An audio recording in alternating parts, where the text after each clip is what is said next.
Si Yuji nga ba ang natitira at ang huling finger ni Ryomen Sukuna? Na dahilan na din kung bakit matapos tusukin ni Maki ang puso ni Sukuna ay naramdaman din ni Yuji ang damage. And at the same time, ang dahilan din kung bakit kahit na napakadami ng tinanggap na damage ni Yuji ay nakakasurvive pa rin siya sa hindi niya inaakalang rason. Ito din nga ba ang hindi inaasahan na secret plan ni Kenjaku para i-take over at ang maging mas malakas na being maging sa King of Curses through the use of his perfect experiment or perfect creation na si Yuji Itadori. Maging hanggang ngayon hindi pa rin natin alam kung ano ang meron sa history ng Itadori family at kung bakit kahawig na kahawig nila ang features ng itsura ni Ryomen Sukuna. And at the same time kung bakit kayang isuppress ni Yuji ang soul nitong si Sukuna at kung bakit napakalakas ng physical capabilities niya kahit na hindi pa siya isang sorcerer. Simulan natin ang lahat ng ikalat or scatter nitong si Sukuna ang lahat ng kanyang 20 soul fragments. Nang dahil na nga sa itong si Kenjaku ang nagturo at ang nagpakita kay Sukuna ng kung paano i-preserve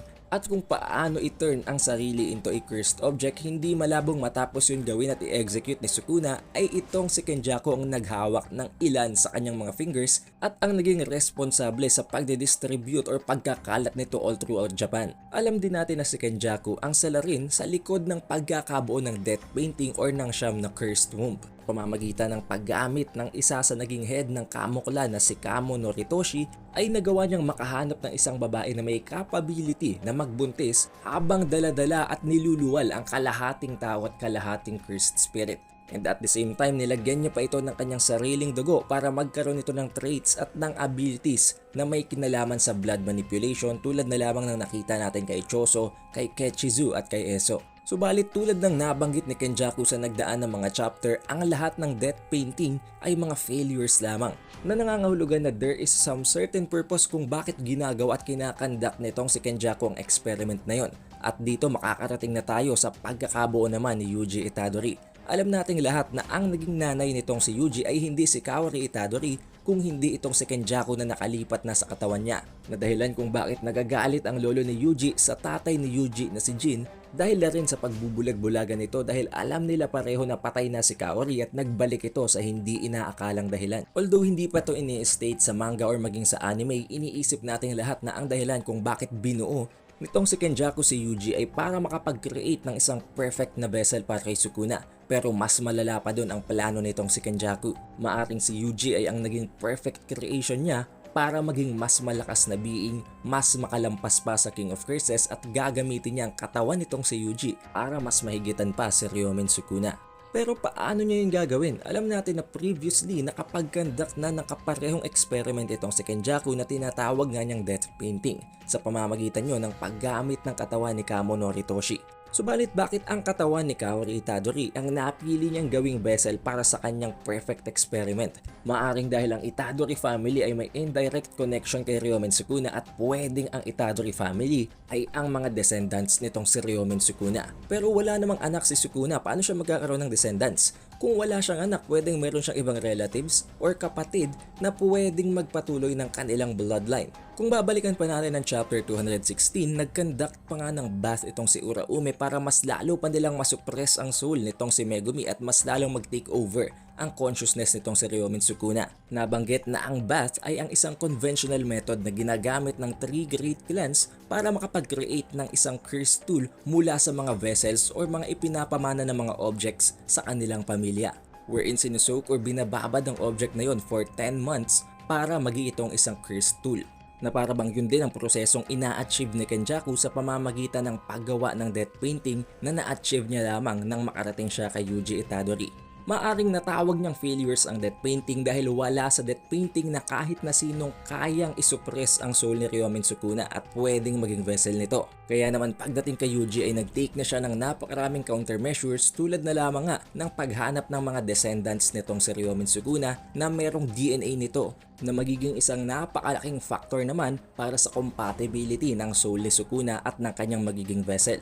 Pero anong kinalaman nun sa missing finger ni Sukuna? Alam natin na napakatagal lang hinahanap ni Uraume ang natitirang finger pero hindi niya pa rin yun malocate kung nasaan ito. Na nabanggit naman itong si Sukuna na pwedeng na kay Gojo Satoru. Na later on naman sa chapter 251 ay nabanggit na pwedeng nakain yun itong si Yuta na dahilan kung bakit nakopya niya ang cleave ni Sukuna. Pero mind you guys, hindi sinabi ni Yuta na kinain nitong si Rika ang finger ni Sukuna. To me, it seems parang iniinis at pinoprovoke lamang nitong si Yuta si Sukuna habang sinasabing hindi daw makita ni Sukuna ang kanyang nawawalang huling finger. Na maaring ang finger na yun na hinahanap nila ng napakatagal ay nasa harap lang nila all this time na si Yuji Itadori. Pero paano yun nangyari? Alam naman natin na right in the first place ay si Kenjaku nga ang may hawak ng mga fingers at pwedeng sa pamamagitan nun ay kinip niya ang isa sa mga fingers na yun at ginamit sa experiment ng pagbuo kay Yuji Itadori habang ini-incorporate ang paggamit ng kanyang DNA ng finger ni Sukuna at ng konsepto ng paggamit ng bath. Considering na ang paggamit niya ng bath ay nagte-take ng 10 months na para bang pwede din itong gamitin sa pagluluwal ng isang sanggol na nagte-take ng 9 na buwan. And at the same time, pwedeng ihinalo niya na ang finger ni Sukuna sa nangyayaring bath na yun kasama na ang embryo nitong si Yuji para ma-develop at mabuo ito as one. Na naging posible nga lang nang dahil sa relative ang kanilang DNAs. Kung iisipin, hindi din dadaan ng ganito kahiyahiyang sitwasyon itong si Kenjaku na tatanggap siya ng backshots mula kay Jin para lang maisagawa ang kanyang plano dahil maaring kailangan talagang siya ang magluwal ng sanggol na si Yuji para may execute perfectly ang kanyang experiment dahil nga sa napakaraming proseso at mga bagay na kailangan niyang gawin para magawa to. Alam din natin lahat na nase-sense ni Ryomen Sukuna kung sakaling may malapit na fragment ng kanyang soul or kung may malapit siyang finger, subalit kung si Yuji nga ang kanyang natitirang finger, bakit hindi niya yon maramdaman? Maaring yon ang naging purpose ng pagsasagawa ng bath habang niluluwal niya itong si Yuji dahil kung babalikan natin ang chapter 216, may kita natin na para bang nagpapanggap lang itong si Kenjaku na hindi niya alam ang tungkol sa bath. Dahil kung iisipin, si Kenjaku ang pinakamatalinong karakter sa loob ng verse at para bang siya ang naging dahilan kung bakit nakarating sa ganitong kwento ang storya. Imposibleng sa tinagal-tagal niyang nabubuhay at sa tinagal-tagal niyang nagpalipat-lipat ng mga vessel sa loob ng mga malalaking clans ay hindi niya alam ang tungkol dito. Abang ang isa sa pinakamalala at pinaka-complex na konsepto ng merging ay alam niya. And within this process nga ay na-achieve niya ang isang Yuji Itadori na maikakayhang isuppress ang King of Curses habang nagkakaroon pa ng physical capabilities na mas malakas pa sa isang normal na tao. Papatunayan din ito dahil mismong si Ieri Shoko na nga ang nagsabi na matapos i-conduct ang isang study tungkol sa katawan ni Yuji ay para bang isang cursed object talaga siya na nasoak sa cursed energy nitong si Sukuna.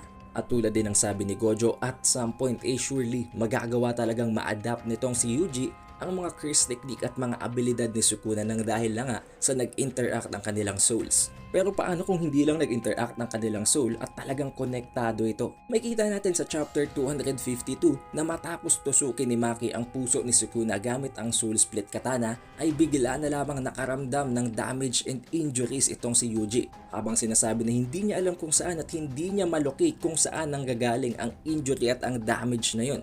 Alam naman nating lahat na hindi ang physical aspect ang dinadamage ng soul split katana kung hindi ang mismong soul, kaya sa pamamagitan ng pag-damage sa soul ni Sukuna ay pwedeng natamaan din ang soul ni Yuji. Who knows, pwedeng ang illustration na ito na ipinakita ni Gege Akutami na si Sukuna at itong si Yuji na may 6 eyes sa likod ay hindi lang pala itong si Gojo at hindi lang itong si Sukuna, kung hindi si Sukuna at si Yuji. Dahil alam naman natin na mayroong 4 na mata si Sukuna at kung i-add pa natin ang 2 mata ni Yuji, magre-resulta nga ito sa 6 na mga mata. Especially now after his awakening na talagang parehong-pareho na sila ng mata nitong si Sukuna. Tulad din nga ng nasabi sa kwento na habang tumatagal ay mas lalo pang nagiging potent at mas lumalakas ang mga fingers nitong si Sukuna, we can clearly see na habang tumatagal ay palakas ng palakas din itong si Yuji to the point na nag-awaken na nga siya. It even came to a point na maging si Sukuna ay nagulat sa lakas nitong si Yuji at naisip niya na pwedeng si Yuji nga ay ang nakita niyang tao way back sa Heian era na as expected may kinalaman na naman kay Kenjaku. Kung babalikan din natin ang earlier part ng kwento, nabanggit ni Kenjaku na may hindi sumasang-ayon sa kanyang plano na ang pagkakaroon ng interest ni Ryomen Sukuna sa isa sa mga estudyante sa Jujutsu Tech maliban kay Yuji na si Megumi Fushiguro. Kaya naman inutusan niya agad si Jogo na mas pabilisin pa ang proseso ng pagpapakain ng mga fingers dito kay Yuji dahil maaaring sa pamamagitan ng pag-i-intake or pag-consume ni Yuji sa mga fingers ay mas bumibilis pa ang pag-adapt niya. So that bago pa makalipat ng vessel itong si Sukuna ay nakahigop na ng mas maraming amount at mas nababad pa sa cursed energy ni Sukuna itong si Yuji.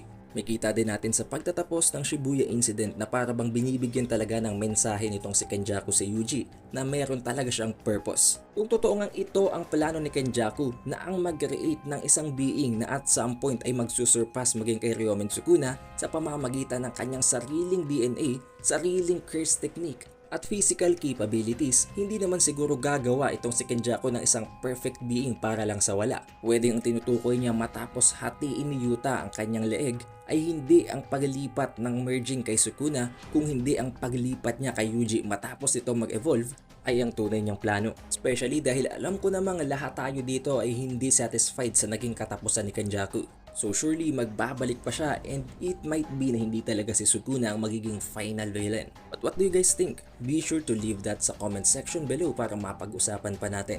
Don't forget to leave a like, subscribe at i-ring mo na din ang bell button para palagi kang updated and notified tuwing magkakaroon tayo ng Jujutsu Kaisen contents. It is the Updated Weeb and I'll see you on the next one.